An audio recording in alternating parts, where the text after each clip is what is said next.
जब Thor 4 movie के director ने ये कहा है कि गॉड द गॉड बचर थॉर के अगेंस्ट फाइट करने वाला सबसे खतरनाक विलेन होगा, तब से हर एमसीयू फैन गॉड के बारे में बात करने के साथ साथ उसका कंपैरिजन हेला के साथ भी कर रहे हैं, क्योंकि हर कोई जानना चाहता है कि गॉड्स को खत्म करने वाले और नेक्रोसोर्ड यूज करने वाले गॉड और हेला में से कौन सा कैरेक्टर ज्यादा पावरफुल है। तो चलिए जानते हैं, अगर इन दोनों के बीच में फाइट हो जाए तो इसमें विनर कौन होगा। सबसे पहले बात अगर हेला की करे तो उसे गॉडेस ऑफ डेथ माना जाता है, जो कि एक एसगार्डियन गॉड होने के साथ साथ ओडिन की बेटी भी है, जिसके चलते उसके पास न सिर्फ जबरदस्त स्ट्रेंथ है बल्कि वो बहुत ही ज्यादा ड्यूरेबल भी है। उसकी ताकत का अंदाजा आप इसी चीज से लगा सकते हो कि एमसीयू में उसने और ओडिन दोनों ने एक साथ मिलकर 9 रेल्म्स को जीत लिया था। लेकिन सिर्फ इतना ही नहीं, हेला को एमसीयू में थॉर के हैमर म्योनलिर का पहला यूजर के तौर पर भी जाना जाता है। अब अगर बात उसकी पावर और एबिलिटीज की करे तो थॉर रैग्नारॉक मूवी में ओडिन की डेथ के बाद हेला उस हेल से भी आजाद हो गई थी जिसमें ओडिन ने उसे बंदी बनाकर रखा था, और जैसे ही वो इस कैद से आजाद हुई तब उसने इसके तुरंत ही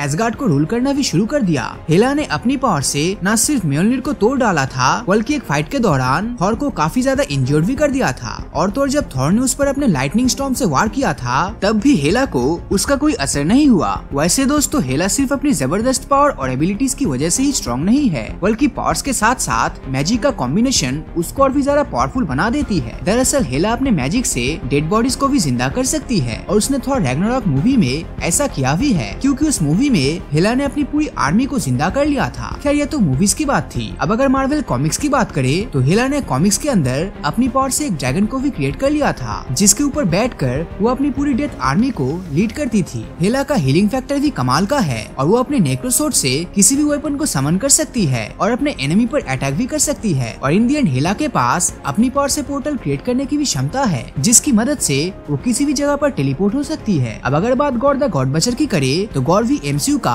एक बहुत ही ताकतवर सुपर विलेन है, जिसे हरा पाना थॉर जैसे सुपर पावर्स के लिए भी बेहद कठिन है। गॉड का जन्म एक ऐसे प्लेनेट पर हुआ था जिसका कोई नाम नहीं था। गॉड का प्लेनेट एक ऐसा अजीब प्लेनेट था जिस पर ना तो खाना था और न ही पीने का पानी था, जिसके चलते उसके प्लेनेट के लोग एक एक करके मरते जा रहे थे। हालांकि इतनी परेशानी झेलने के बाद भी गॉड के प्लेनेट के लोगों को गॉड्स पर बहुत विश्वास था, और शायद इसी के चलते उनका ऐसा मानना था कि गॉड एक न एक दिन उनकी हेल्प जरूर करेंगे। लेकिन ऐसा नहीं हुआ, और इसी बीच गॉड की वाइफ और बेटा भी ना और पानी ना मिलने के चलते मर गए, जिसके बाद गॉड को ये बिलीव हो गया था कि उनकी हेल्प के लिए गॉड नहीं आने वाले। फिर एक दिन अचानक गॉड को 2 गॉड्स आपस में फाइट करते हुए नजर आए, जिनमें से हारने वाला गॉड से मदद मांगता है, लेकिन गॉड उस हेल्प मांगने वाले गॉड से गुस्सा हो जाता है और जीत रहे गॉड के वेपन के एक टुकड़े को उठाकर उस हेल्प मांगने वाले गॉड को जान से मार देता है। और यही से उसके गॉड द गॉड बचर बनने की स्टोरी शुरू हो जाती है, क्योंकि इसके बाद उस हथियार का टुकड़ा गॉड की बॉडी के साथ बॉन्ड हो जाता है, जो उसे गॉड द गॉड बचर में कन्वर्ट कर देता है। अब अगर गॉड की पार्ट्स की तरफ नजर डाले तो वो सच में बहुत ही ज्यादा पावरफुल है, और गॉड ने न सिर्फ थॉर बल्कि उसके 3 वर्जन्स को एक साथ पटकानी दे दी थी। उसकी स्ट्रेंथ की बात करें तो गॉड पावरफुल से पावरफुल अटैक्स को भी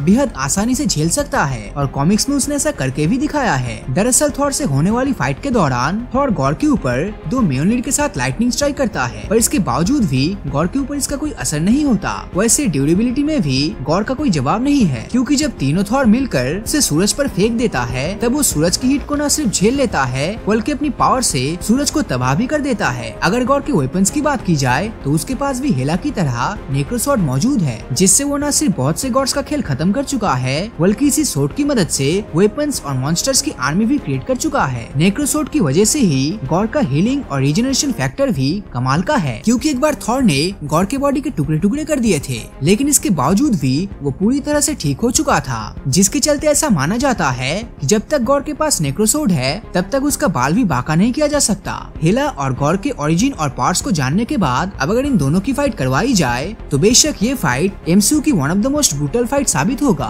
क्योंकि जहाँ एक तरफ हेला बहुत से पावरफुल बींग्स को हरा चुका है, वहीं पर गॉड भी बहुत से गॉड्स को मार चुका है। वैसे कई मामलों में गॉड की पावर हेला से ज्यादा है, क्योंकि जहाँ एक तरफ गॉड की पावर्स की कोई लिमिट नहीं है तो वही दूसरी तरफ हेला की पावर्स की एक लिमिट है। इतना ही नहीं, जहाँ एक तरफ ओडिन हेला को हरा चुका है तो वही दूसरी तरफ गॉड ओडिन से भी ज्यादा पावरफुल माने जाने वाले ओल्ड किंग थॉर को भी मात दे चुका है, जिसके चलते वो वैसे भी हेला से ज्यादा पावरफुल साबित हो जाता है। खैर गॉर का ज्यादा पावरफुल होना सिर्फ इसी एक बात पर डिपेंड नहीं करता, क्योंकि उसने ओल्ड किंग थॉर को हराने के साथ साथ गॉड्स के एक पूरे प्लेनेट को तबाह भी किया है और हेला से भी पावरफुल गॉड्स को आराम से हरा चुका है, जिसके चलते हेला और गॉर की इस फाइट में गॉर द गॉड बचर ही विनर होगा। तो दोस्तों आपके मुताबिक इन दोनों की फाइट में विनर कौन होगा, नीचे कमेंट करके जरूर बताना। और अगर ये वीडियो आपको अच्छा लगा हो तो इस वीडियो को लाइक और अपने दोस्तों के साथ शेयर करना मत भूलना। और अगर अभी तक आपने हमारे चैनल को सब्सक्राइब नहीं किया है तो सब्सक्राइब करके नोटिफिकेशन बेल को ऑन कर दीजिए, क्योंकि मैं ऐसी वीडियोस हर हफ्ते लाता रहता हूँ। तो मिलता हूँ आपसे अगले वीडियो में और हमेशा की तरह थैंक्स फॉर वॉचिंग।